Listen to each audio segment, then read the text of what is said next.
Ready to become a Disneyland Pro just by watching one DFB video? Because this is it. This is the video you've been looking for. Today, we're revealing the top insider secrets and tips around Disney's West Coast parks.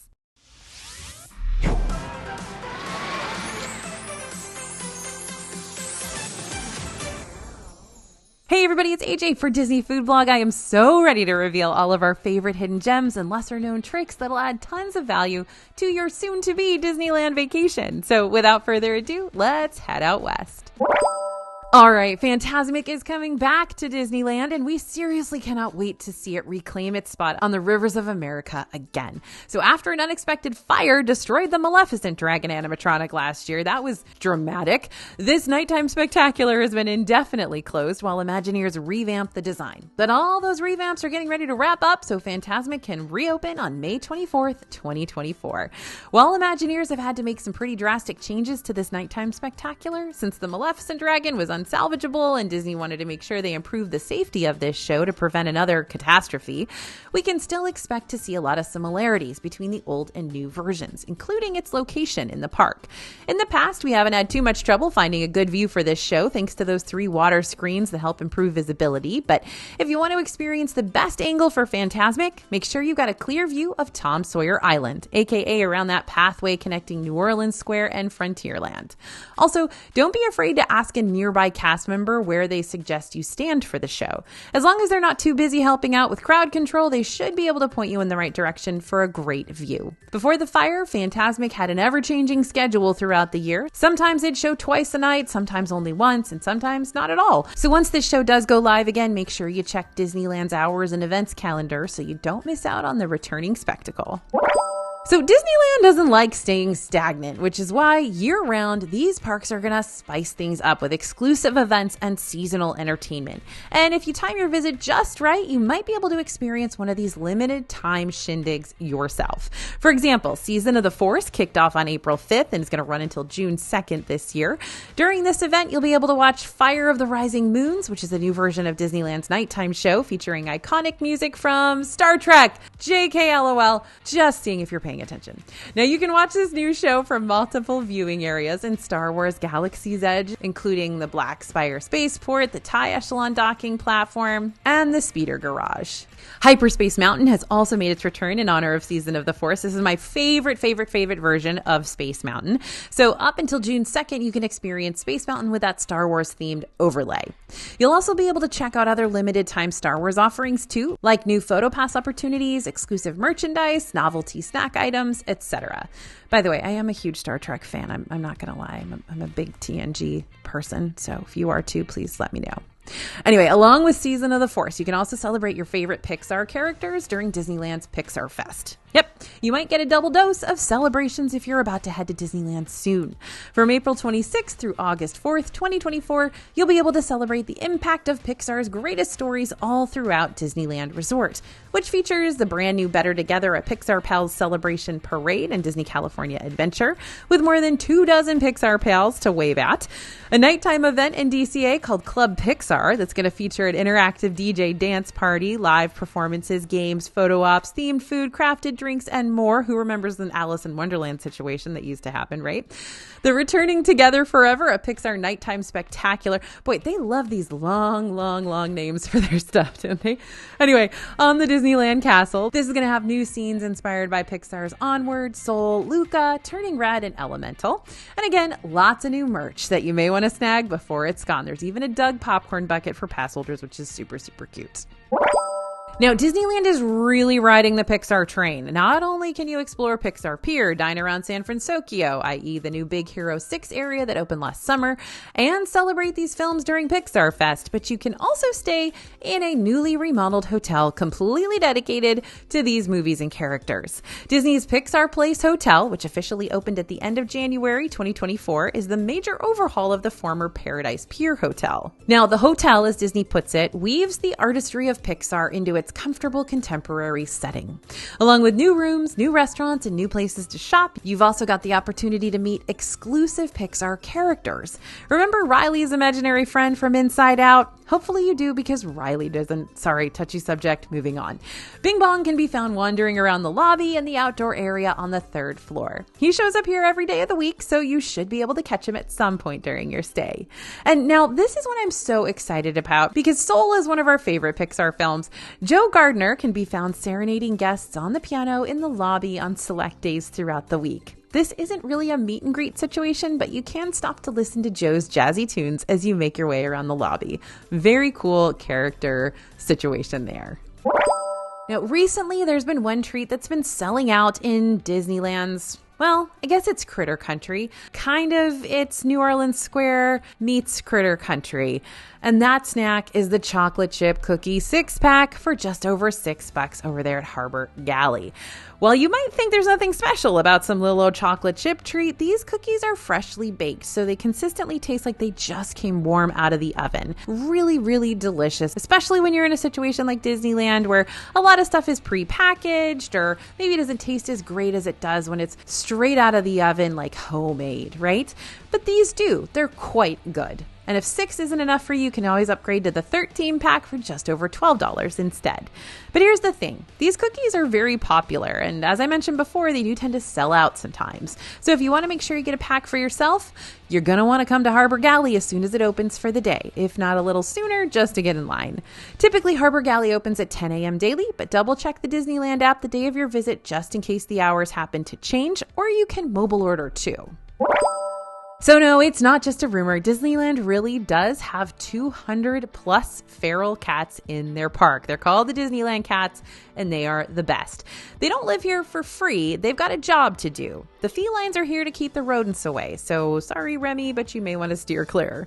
You know what makes this Disneyland fact even better, though? The cats actually have their own Instagram account. Well, it's not theirs. It's someone who actually runs an account that shows pictures of the cats called Disneyland Cats, where you can get to know their names and personalities. There's the prim and proper Marjorie, the black and white brooding Horatio, my very, very favorite super fluffy and sassy Francisco, the sleepy, mostly white-furred Evelyn, the gray and white and slightly disgruntled Lloyd.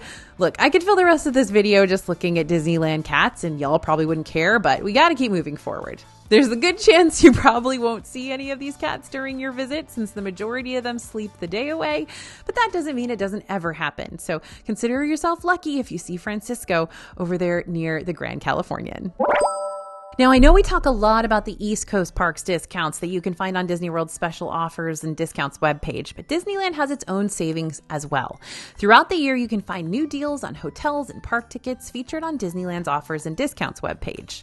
Though many of those deals will be specifically targeted towards Southern California residents and Magic Key holders, which is Disneyland's version of annual pass holders, some will also be open to all guests looking to save some cash on their future Disneyland visits. For example, one of the current featured offers on the website per the release of this video gives you the chance to save 10 to 15% on certain rooms at a Disneyland Resort hotel on Sunday through Thursday nights from March 11th to June 6th. Just keep in mind that these savings opportunities do have a deadline that you'll need to book the room by in order to apply the deal. For this hotel discount specifically, your cutoff day is June 3rd, though you'll probably want to book your room before that since these discounted rooms can and do book up quickly. Which is why it's always a good idea to keep checking back on that webpage for future savings opportunities. Or you can always join our DFB newsletter family. We'll tell you immediately when we see more discounts go live. So Guardians of the Galaxy Mission Breakout over in Disney California Adventure is a free fall attraction where your second ride through might be completely different than the time before. If you're brave enough for a re-ride, that is. This is basically the overhaul of the old Tower of Terror in this particular park. Now, Mission Breakout offers 6 different storyline experiences, each featuring a different story sequence and song from the 70s or 80s as you speed to the top of the tower and get yanked down to the bottom over and over and over again.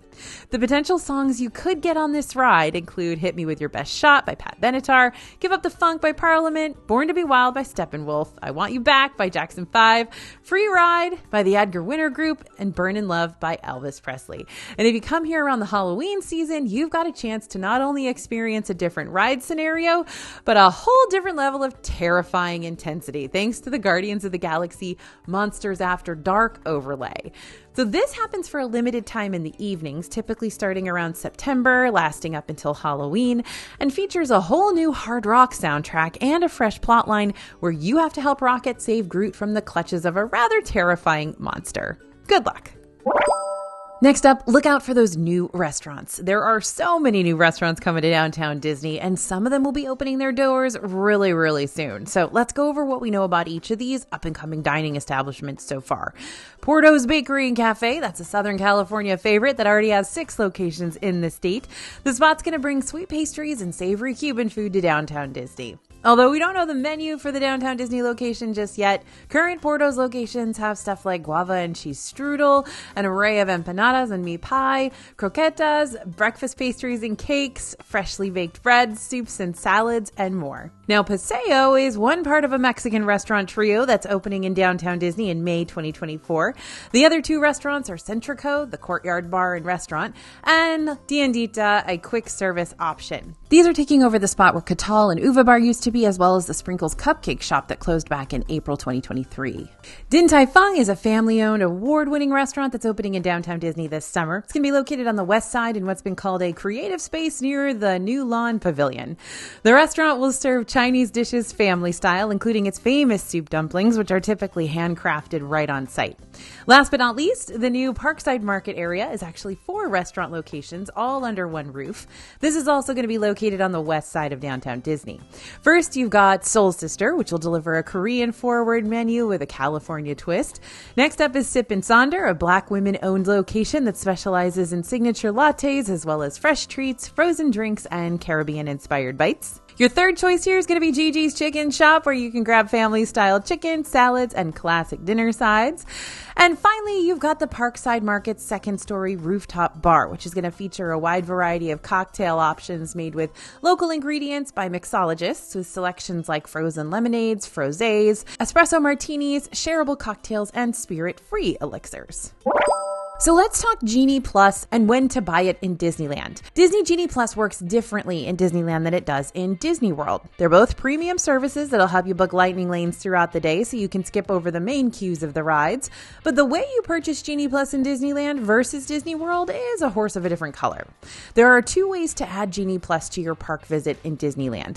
While you can only get Genie Plus over in Disney World on the day of each park visit, starting at midnight, you can actually purchase Genie Plus in Disneyland as a park ticket add-on for $30 per ticket per day before your visit. However, if you choose to purchase Genie Plus ahead of time, you'll have to pay for this service for every single park day instead of getting the chance to pick and choose which days you're actually going to buy it for. That's why some folks still prefer to purchase Genie Plus the day of each of their park days after park opening, so they can choose to skip the added expense if they don't think they're going to need it that day. And yet, waiting to purchase Genie Plus until the day of can still be quite a gamble. When you purchase this service before your trip, you're locked into the $30 per person per day price point. But when you purchase Genie Plus on the day of, the prices might hike up depending on the demand of the service that day. So if you know you're going to be visiting during a busier time of the year, like spring break or the holiday season, you might be better off pre-purchasing Disney Genie Plus for Disneyland. But if you're going to be visiting during one of those off-season times, like at the beginning of the year or when the kids all head back to school, you might be better off waiting and seeing if you really need to purchase Genie Plus on the day you're in the parks. Ooh, one last important note for Genie Plus. If you decide to park hop while using Genie Plus, keep in mind that Disneyland still has park hopper rules in place where you can't park hop until after 11 a.m. So you can still book rides in the other park that you're currently visiting before you hop, but if you want to book a lightning lane for the other park, you're going to have to wait for the ride's lightning lane distribution time to be listed for after 11 a.m. before you can select it. Okay, that was a lot of words. Let me see if I can give you an example instead. If you start your day at Disney California Adventure, but you want to book a lightning lane for Disneyland Parks Indiana Jones, which of course you do, then you'll need to keep an eye on Indy's lightning lane distribution times via the Disneyland app's tip board. Once that ride says you can book a lightning lane for it at 11 a.m. or later, then you can actually book it if you started in Disney California Adventure, even if it's still several hours away. So just to reiterate, you do not have to wait until it's 11 a.m. or until you park hop to reserve rides in your second park of the day. You just have to wait until lightning lanes for that specific ride are listed for an 11 a.m. return time or later. I know, it's a lot of info all at once, but if you want a little more help figuring all the ins and outs of Disney Genie out for both Disney World and Disneyland, we got a full webpage that's going to help you learn about all the fun quirks of this service so you aren't caught by surprise during your vacation. I'll go ahead and link that post down in the description for you. Time to talk high scores. Want to know the secret to scoring mega points on Buzz Lightyear Astro Blasters? Then stay alert when you reach the second room of the ride. In this room, Zurg stands and turns, revealing and concealing targets with his cape. But don't mind those clearly labeled targets. There's a small Z on Zurg's chest that doesn't look like all the other targets, but it totally is one, and it's a big one, worth 50,000 points. Fair warning, this target can be very difficult to hit even if it looks like you squarely got it. And it only registers about half the time, but when the stars all align, the point payoff is pretty great. We're heading to Goofy's kitchen for this next tip. Now, Goofy doesn't just cook in his kitchen, he also fashions off the latest seasonal styles. The character dining buffet, Goofy's Kitchen, over at the Disneyland Hotel, has been switching things up in a similar way that you'll find over at Disney World's Hollywood and Dine character buffet. This past Halloween, Goofy and some of his friends got to sport their creative costumes during Goofy's Kitchen Halloween experience. And during that time, you could enjoy special foods prepared just for the Halloween season with enhanced menu offerings for brunch and dinner, as well as themed decor and music and Disney Photo Pass downloads and little Halloween themed button trinket for you to keep for memory's sake. And then when the holiday season approached, Goofy traded in the spider webs and cauldrons for garland and snow during Goofy's Holiday Dine, which had similar limited time offerings, just Christmasified. And then when spring rolled around, the restaurant kicked off its new sensational springtime buffet, which will run until May 12th. Now, during this celebration, you can meet Goofy and some of his bestest pals in their dapper springtime outfits, including Clarabelle, who's making her first appearance at a Disneyland restaurant. We are here for the Clarabelle representation, and as far as I'm concerned, if you can see her, you should. Now, warning, Disneyland does have a special cancellation policy for the sensational springtime buffet. So if something happens and you need to get rid of your reservation, you'll have to do so at least one day prior to avoid a per person cancellation fee of $25. That's a lot per person. Get ready because land expansions are on the way. Disneyland's got a lot of big hopes and dreams for expanding their parks. And those dreams all rest in the hands of the Disneyland Forward project. Disneyland Forward is the large expansion proposal that Disney's been working on for quite a while now, which could change areas of their property that were traditionally zoned for specific uses, like hotels or parking lots. The way the zones are designed currently prevents Disney from creating anything other than what's in that zoning. So in layman's terms, Disney's looking for flexibility to use its own land for what it actually wants to do with it and not just what the zone specifies. But what does Disney want to do with this land if the proposal works in their favor? Well, they've bounced around a lot of different ideas so far, but each one of those ideas has included a major expansion for the Disneyland park. Some of the proposed projects that have been tossed around have included IPs like Coco, Black Panther, Tangled, Frozen, Zootopia, Peter Pan, Tron, and Toy Story. Don't get too excited just yet, though, because there's a lot of behind-the-scenes meetings and approvals and businessy things that need to happen before Disney decides to move forward with any of these new lands. In the meantime, we do know one of Disneyland's expansion projects that's starting to take the next baby steps forward, and that's the potential Pandora World of Avatar that could come to Disneyland in the near future. During the last shareholders meeting at the beginning of April, we got to see early concept art of this maybe could be land, and it looks pretty cool so far, and also slightly different than the World of Avatar we've already got in Disney's Animal Kingdom over in Disney World. Again, this project isn't a 100% guarantee yet, we're still in blue sky, but the fact that we're hearing about it and seeing concept art for it now is a good sign that it might someday see the light of day. Now, you've probably heard about the tunnels beneath Magic Kingdom in Disney World. You've maybe even heard about the tunnels weaving underneath Epcot. But just recently, we learned about a secret tunnel in Disneyland that leads to absolutely nowhere. Stick with me. This is interesting stuff. Former Imagineer Bob Gurr shared a video on Instagram earlier this year that shows off a hidden tunnel in Frontierland. You can find it if you're really looking for it, since it's pretty well hidden, when you're in Fantasyland heading over towards Galaxy's Edge. Now, as Gurr describes, this tunnel didn't always lead to nowhere. For years, a train ran through it that went around Big Thunder Mountain, before it was Big Thunder, that is. And that ride was called the Mine Train through Nature's Wonderland, which was later removed to make way for Big Thunder Mountain. Nowadays, there isn't really any use for this secret tunnel, but it also doesn't make financial sense to get rid of it either. Therefore, there's just some rando small tunnel hiding out in Disneyland for no rhyme or reason. Let me know in the comments if you've ever spotted this little tunnel before, and if you haven't, try keeping an eye out for it next time you're there.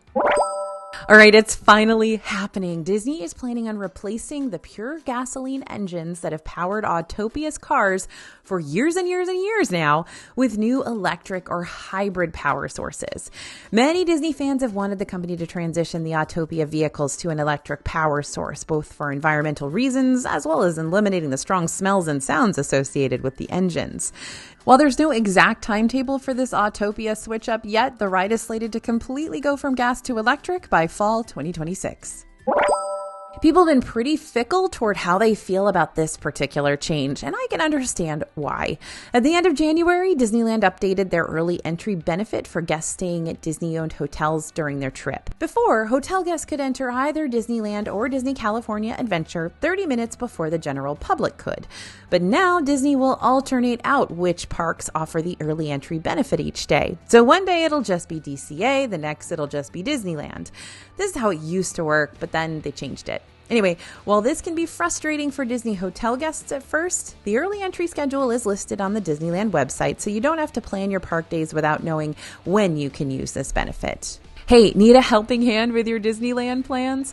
Scan the QR code you see on the screen now, or head to disneyfoodblog.com/Disneyland plans to pick up our free Disneyland guide that's going to walk you through crafting 3 perfect days at the happiest place on earth. Inside this guide, you're going to find Disneyland versus Disney World comparisons, recommendations for when you should get in line for rides, dining suggestions, and more. All right, welcome to an episode of Extreme Makeover Haunted Mansion Edition. Haunted Mansion is currently closed as Imagineers work to expand upon the queue and overall story of this classic dark ride. The refurbishment will include a bigger outdoor queue with additional theming for guests to be immersed in. The Imagineering lore behind the Haunted Mansion is that it was built by a sea captain, and ever since, the staff has been devoted to taking care of the haunting grounds. The expansion of the grounds will also introduce some new garden spaces directly inspired by Master Gracie, Madame Leota, and the One-Eyed Cat. Literally, why is Disneyland so obsessed with cats? JK, I am too. Every garden space will be unique and have special elements like water fountains, gazebos, statuary, themed landscaping, and a new greenhouse. Listen, this mansion might be dusty on the inside, but that lawn is going to look amazing. Along with a bigger queue, Disney will also be making the queue more accessible by installing a new elevator exit. But wait, it's not just the Haunted Mansion queue Imagineers are working on. The Haunted Mansion will also be getting its own standalone retail store. This new store will be operated out of the carriage house of the mansion and owned by the spectral diva we love and fear, Madame Leota. While this shop could be similar to Memento Mori in Magic Kingdom, it could also be completely different. Either way, we're excited to see this whole new area open up at some point. So the big downside about purchasing Disney Genie Plus for Disneyland is that a good chunk of the rides aren't even Lightning Lane eligible. But one ride just became Lightning Lane eligible, and it's all because of the Haunted Mansion refurbs. Starting on January 22nd, right after Haunted Mansion closed for their major queue overhaul, the iconic Pirates of the Caribbean ride in Disneyland Park received a Genie Plus option. Pirates of the Caribbean isn't normally available with Genie Plus in Disneyland, but it will be for a while to help make the Genie Plus purchase a little more worth it during Haunted Mansion's extended closure. We're not sure how long this Lightning Lane will be available, but we're crossing our fingers it'll stick around even after Haunted Mansion finally reopens. So I appreciate this little secret. I really, really do. One of the light bulbs at the Coca-Cola refreshment corner at the top of Main Street is painted half white and half red. As the story goes, Walt Disney was walking through Disneyland one day, and even though these light bulbs are supposed to alternate between white and red, he noticed 2 white light bulbs right next to each other. He called a painter over and had him paint half of the second white bulb red to correct the pattern. I get it. I would have done the same thing. So this is probably my new favorite thing at the villas at Disneyland Hotel right now. Right behind the cheese fry poutine you can order from the Palm Breeze bar, because that stuff is seriously tasty. The pallet pool area at this new DVC location features a splash pad themed to the Steamboat Willie short. So of course that means you're going to find a large grayscale model inspired by the boat in Steamboat Willie, with Mickey Mouse at the helm. Now this splash pad is cool no matter when you visit it, because it's got all these fun little water play features, including a waterfall right on the boat. It's also got fog effects, pop jets, and fountains. But here's where things get truly magical. After the sun sets, the splash pad transforms from black and white to vivid color with the help of some artistic lighting. So Tiana's Bayou Adventure is replacing Splash Mountain in both Disney World and Disneyland at the moment, and we've been watching the construction on both coasts for a while. But along with the updates to this classic log flume attraction, it looks like we're going to see some new shopping opportunities start popping up too. Disney announced changes to 2 gift shops that are currently in Disney's Critter Country. First, there's Ray's Berets, named after the firefly from Princess and the Frog, which will replace the Briar Patch. Here you're going to find headwear, apparel, accessories, toys, and more. In addition to that update, the left-hand side of Pooh Corner will become Lewis's Critter Club. This shop will have apparel, accessories, and home decor featuring some of your favorite Bayou critters. The right-hand side of Pooh Corner will remain for 100-acre wood-themed treats and merchandise, though. To make way for these changes, Critter Country will be temporarily closing starting on May 1st, 2024. During these construction updates, Disney plans to work on improving the overall pathways through the area as well. The updated paths, shops, and Tiana's Bayou Adventure are set to open in Disneyland later this year. So the Country Bears may not serenade guests in Disneyland anymore, not since The Many Adventures of Winnie the Pooh replaced their show, but that doesn't mean the whole cast has disappeared for good. Actual audio animatronics from Max, Buff, and Melvin, the mounted animal heads from the old show, are inside the attraction, and you can see them for yourself if you look behind you right as you enter the Honey Room during the ride. Indiana Jones Adventure in Disneyland has been at the forefront of our minds lately, ever since we heard that a similar ride could someday appear in Disney's Animal Kingdom after Dinoland USA is rethemed to the tropical Americas. But for now, let's shelve the potential Indiana Jones ride and look at one of the Indy rides we already have over there in Adventureland on the West Coast. Indiana Jones Adventure takes you on a winding, bumpy journey to escape the wrath of temple god Mara. An unstable bridge, a chamber of mummies, a giant boulder hurtling your way, all in a day's work for Indy. Your ride on Indiana Jones Adventure will be different each time you decide to journey with him in 2 unique ways. First off, there are 3 doors you could potentially drive through at the start of the ride. The door of youth, riches, or knowledge. Wish I could choose because riches would sure be nice after a Disneyland vacation. But along with those 3 simple options, each Indiana Jones Jeep is also preloaded with a variety of movements that have the potential of creating almost 160,000 different moving combinations. So when I say your ride-through will be different each time you ride, I mean it. No true ride-throughs will be exactly the same, even though it might feel the same at times. So if you can hit Disney California Adventure during one of their seasonal festivals, you're in for a good time. Whether it be Lunar New Year, Food and Wine, or Festival of the Holidays, these limited time events bring exclusive entertainment and food booths into an already fun-filled park. Ooh, and don't forget, we got Pixar Fest added in this year as well. But if you decide to visit Disney California Adventure during Food and Wine, you'll get the added bonus of saying hello to an old friend. For the past few Food and Wine festivals, DCA has brought back the original Soarin' Over California to take the place of Soarin' Around the World for a limited time. If you've never gotten the chance to ride the OG Soarin' Over California, basically you glide above California's natural and man-made wonders, accompanied by a score from Academy Award-winning composer Jerry Goldsmith. People are pretty split on which version they like better, California or Around the World, but I'm just glad both versions still exist in some way, shape, or form. Food and Wine typically happens during March and April, so the 2024 festival just wrapped up not too terribly long ago, but we'll be sure to let you know when we hear more about the 2025 Food and Wine season to come. So it's wild to think about how many secrets and updates are happening inside Disneyland Park as we speak, but keep checking back with us for more tips, tricks, and hidden gems to come, because I know they've got more that they're about to announce with this Disneyland Forward stuff going on. And don't forget to head over to DisneyFoodblog.com/DisneylandPlans to pick up our free Disneyland guide that's going to help you build your 3 perfect days inside these West Coast parks. Thanks for listening, everyone, and thanks for watching. As always, this is AJ for Disney Food Blog, and we'll see you real soon.